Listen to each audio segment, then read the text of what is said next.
Scientific calculator কেন লাগে ভাই? আমার বইয়ের ভিতরে ঢোকানো ছিল, আমার কি দোষ?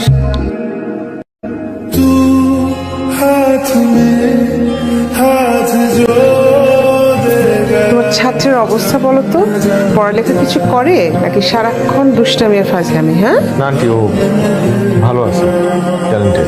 মেয়েটাকে নিয়ে একটা টেনশনে আছি বাবা। ওর ফিজিক্স আর কেমিস্ট্রির একটা টিচার দরকার। সামনে এইচএসসি পরীক্ষা। আচ্ছা, তোমার কোনো ফ্রেন্ড মানে সায়েন্সে পড়ে পাশে এসে একটু পড়াতে ইন্টারেস্টেড হবে? তুমি একটু খোঁজ করে দেখবে। ঠিক আছে আন্টি, আমি খুঁজে দেবো। লক্ষ্মী তোমার সাথে থাকে, মানে তোমার মেসে?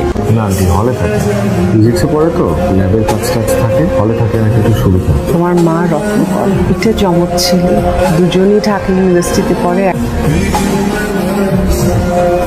You R milli, right? জি ভাইয়া। আমাকে বলা হয়েছে তোমাকে ফিজিক্স আর কেমিস্ট্রি পড়াবে।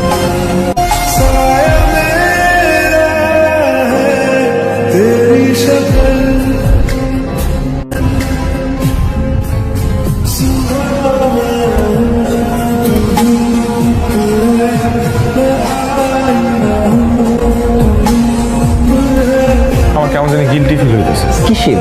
সেটার সামনে এইচএসসি পরীক্ষা, মেয়েটার এই সময়গুলো নষ্ট করা একদম ঠিক হইতেছে না। আমি ভাবতেছি ওরে পড়ানো বাদ দিয়ে দিব। কোন ঘুমা, সকালে একটা বুদ্ধি পাইতো। আপনার সাথে তো আমার আর দেখা হবে না। আপনার ভাই সুমনকে আমার পছন্দ।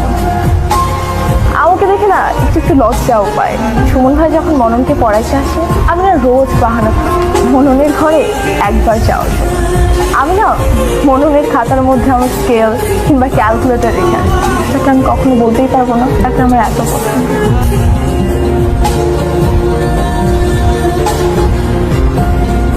তোমার সাথে আমার কিছু কথা আছে।